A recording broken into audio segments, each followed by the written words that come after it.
D'abord, je pense qu'on vit une époque extraordinaire, une époque formidable. Parce que, comme le disait Michel Serres, on vit la troisième révolution après l'invention du langage et l'invention de l'écriture. Hein. Bon, il y a eu l'imprimerie, hein, il y a eu le langage, il y a eu l'écriture, et il y a eu l'imprimerie. Et maintenant, avec l'Internet, avec le web, on est rentré on rentre dans une autre dimension. Donc, qui ouvre des opportunités énormes à ceux qui savent les saisir. Donc, je crois que donc pour la jeune génération, je dis surtout, croyez en vous, croyez en l'avenir. Ne voyez pas l'avenir comme une fatalité, et voyez-la comme une formidable espérance. Ça, pour moi, c'est très important, parce que à partir du moment où on a une vision positive de l'avenir, qu'on arrête de gémir sur son sort, mais qu'au contraire, on se dit, il y a plein d'opportunités à saisir, on en trouve et on fait des choses. Et dans la jeune génération, je le vois d'ailleurs, la montée en puissance des startups, de ce côté-là, est très intéressante en France. On disait que la France n'était pas capable de faire l'innovation. Ben, excusez-moi, hein, à Las Vegas, au salon de Las Vegas, les Français, ce sont des vedettes. Hein. Donc c'est bien la preuve qu'on peut y arriver. Mais il n'y a pas que les startups, c'est un état d'esprit général, si vous voulez. Hein. Parce que comme tout est en train de changer, comme tous les paramètres sont en train d'être bouleversés, il faut ceux qui comprennent et qui regardent et qui observent et qui essaient de comprendre vont voir des opportunités qui s'ouvrent. Et s'ils ont justement cette capacité d'oser, cette capacité de se dire ben j'y vais, ils vont se donner les résultats. Donc moi je pense qu'aujourd'hui on est dans une époque formidable. Hein. Je regrette mon âge parce que moi j'adorerais avoir beaucoup moins, hein, pour pouvoir me lancer dans ce qui se passe.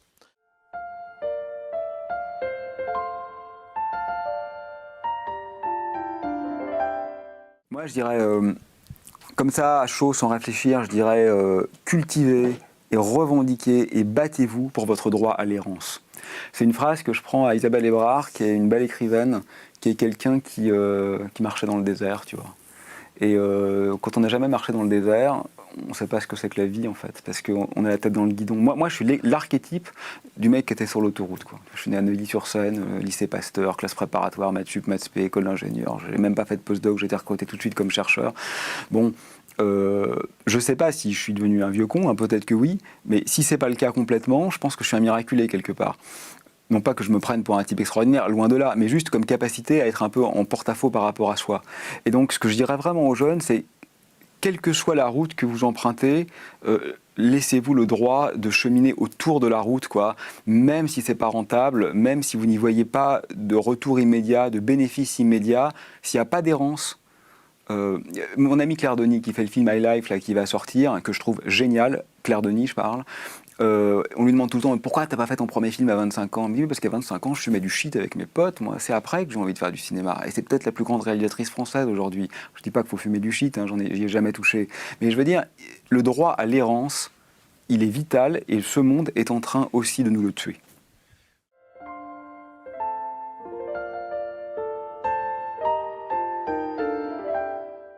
Ouais, peut-être ça. Il faudrait essayer que chacun trouve son pourquoi, parce qu'on a tous, on peut tous trouver un pourquoi. À un moment donné, on se lève le matin. Et si on ne l'a pas, c'est important de le chercher, parce que quand on le trouve, ça nous donne ce désir de nous lever, d'avancer, ça nous donne du sens. Et peu importe où on va, ça ne nous appartient pas où on va. La seule chose qui nous appartient, c'est nous. Et donc, j'essaierai de dire à cette jeunesse que il faut lâcher toutes les peurs de ces adultes, tous ces systèmes d'oppression. On nous a mis dans des cases, dans des modèles, derrière, partout, pour tout, que ce soit nous, que ce soit le maïs. Tout ce que l'on a construit a été construit sur un monomodèle. J'ai l'impression qu'on a fait des monocultures. Tu regardes les écoles, les collèges, les lycées, voilà, jusqu'au bac. Et puis derrière, je crois que voilà, c'est peut-être faire avec le système, danser avec le système, sans jamais lui appartenir. Mais je crois que c'est ça la solution, c'est ce que j'essaye de faire.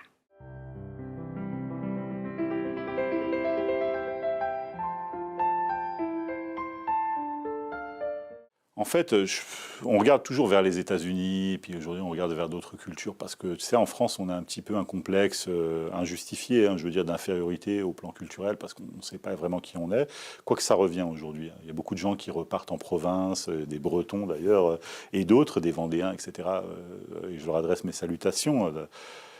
Et j'ai envie de vous dire franchement, alors pour moi qui suis d'origine algérienne, qui a un peu voyagé ou quoi que ce soit, vous pouvez pas, et je le dis franchement avec beaucoup de sincérité, c'est pas démagogique, mais la France c'est de la bombe atomique les gars. Franchement, pourquoi est-ce que vous allez chercher ailleurs? Non mais franchement, vous vous rendez pas compte de la chance qu'on a.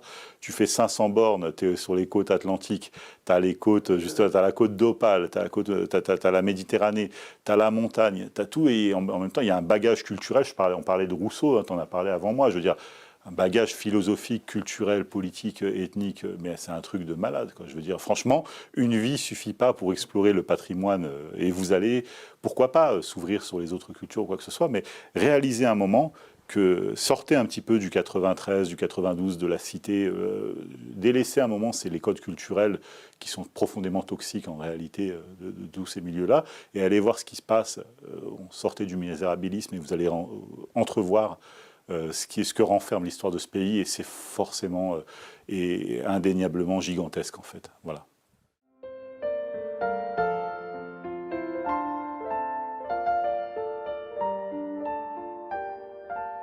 Je vais en donner un premier, c'est passer du temps à comprendre ce qui se passe. Et tant que vous n'avez pas un paysage cohérent sous le nez, continuez à creuser. Dit autrement, au début, quand on commence à chercher, on recueille des tas d'informations qu'on n'arrive pas à mettre en cohérence. D'accord ?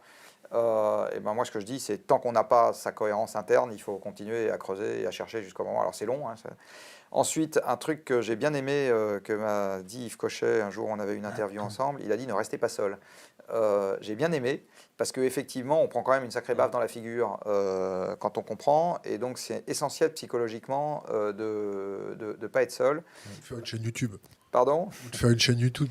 Ouais, enfin, quelque part, il faut avoir, c'est l'équivalent des alcooliques anonymes, quoi. Faut avoir des gens à qui parler. Les intellectuels anonymes plutôt. Ouais, ou les stressés anonymes, ou les réalistes anonymes. Ou les décarbonisants anonymes, ou je ne sais pas comment on peut les appeler, mais et du reste pas anonymes, il faut mieux se connaître. Mais donc parce que c'est important de créer quelque part une communauté d'intérêt autour de ce genre, autour d'un sujet quel qu'il soit, parce qu'on se décale par rapport au reste du monde quand on comprend ce qui se passe, toujours. Donc on sort, Matrix, quoi, ouais, on sort des communautés existantes. C'est-à-dire si je suis, pour prendre une population que je connais un peu, c'est pas pour être élitiste, je suis jeune ingénieur dans une boîte et puis je me prends le seau d'eau froide sur la tête, tout d'un coup je me désolidarise de fait d'une partie des gens avec qui je bosse, parce que c'est la course à l'échalote dont on parlait tout à l'heure, et puis je commence à me dire à quoi bon, etc. Donc j'ai impérativement besoin de recréer une autre communauté à côté où je me sens bien. Donc voilà, donc ça c'est un truc qu'il ne faut pas négliger. Il faut avoir des projets collectifs. C'est aussi, en fait, l'action crée l'espoir. L'action sort du rêve. Oui, mais l'action crée l'espoir, et ce qui tue l'espoir, en fait, c'est de démarrer une action dont on pouvait dire à l'avance qu'elle ne pourrait pas marcher, justement parce qu'on n'a pas pris le temps de comprendre dans quel univers on évolue. Mais à partir du moment où on démarre quelque chose qui peut marcher, à ce moment, l'action crée l'espoir. Voilà. Donc c'est important aussi de faire des choses, pas nécessairement très amples, pas nécessairement, etc., et de faire des choses de manière collective.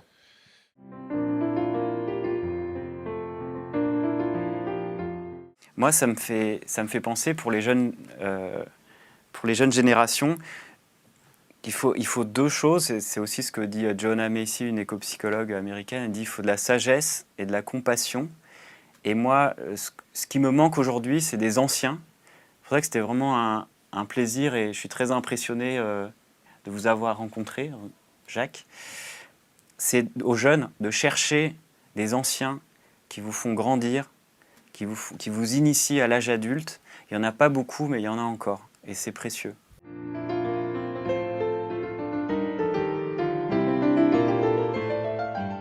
Le conseil pour la jeune génération, je dirais, de traverser la tentation de s'enfermer dans un procès vis-à-vis de ma génération. Je vois beaucoup de jeunes qui sont pris par ça. C'est le procès aux OK boomers. Vous n'avez plus rien à nous apprendre puisque vous nous laissez une planète inhabitable. Une vengeance. Alors même pas une vengeance, une espèce de mépris et d'indifférence. Voilà.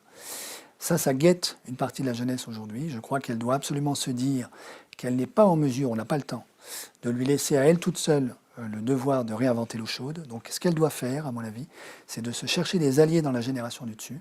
Parce que ça n'est pas vrai que tous les membres de la génération du dessus, donc de ma génération, sont tous pourris. C'est évidemment pas vrai. Donc sa tâche à elle, c'est de se chercher des alliés et d'entrer dans un travail collaboratif, intergénérationnel, pour mener à bien la reconstruction écologique. Moi, je vais terminer sur mes couleurs, mon blanc et noir, mes 50 nuances de gris. Le monde n'est jamais tout blanc et jamais tout noir, donc renseignez-vous. Essayez de voir où sont les nuances sur chacun des sujets. C'est avec des gens qui se renseignent, qui connaissent bien ces sujets-là, qu'on va aller rentrer dans des nuances de gris et qu'on va pouvoir faire avancer le débat. Et la France est un pays qui est enfermé aujourd'hui dans le blanc et le noir. Philippe, un conseil? Un conseil, c'est Lao Tzu, je crois, qui disait plus ou moins le chemin est plus important que la cible, quoi. Donc voilà, on est sur un chemin. La cible, elle est très difficile à définir, elle est mouvante, elle est compliquée. Donc parlons-nous, essayons d'agir, d'avancer, d'avoir ce débat-là, effectivement, et prenons du plaisir dedans. Enfin, c'est absolument indispensable, c'est nécessaire. On ne peut pas se flageller pendant 40 ans sur le fait que les océans vont monter en 2100 et après. Il faut trouver du plaisir dans l'action. L'important n'est pas la destination, mais le chemin.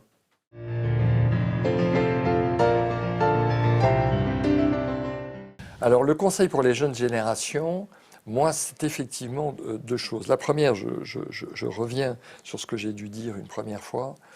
Dès lors que vous êtes fiable, vous protégez votre futur. La fiabilité est votre garantie. Bon. Et le deuxième élément, faites du bénévolat. Et alors moi, je prêche pour celui que je vends, mais aller au-devant de gens qui sont dans la souffrance vous permettent, en leur apportant de l'aide et de l'assistance, de vous ressourcer vous-même et d'affronter les moments difficiles qui vont venir.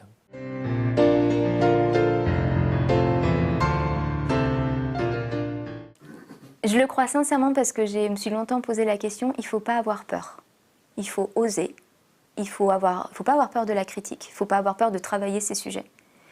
Mais il faut y aller. Il y a encore beaucoup de choses à faire dans ce sujet et dans d'autres. Et on n'est pas moins légitime parce qu'on est plus jeune. Ou femme. Ou femme, tout à fait.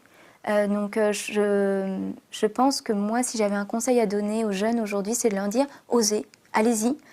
Confrontez-vous aussi à vos pairs.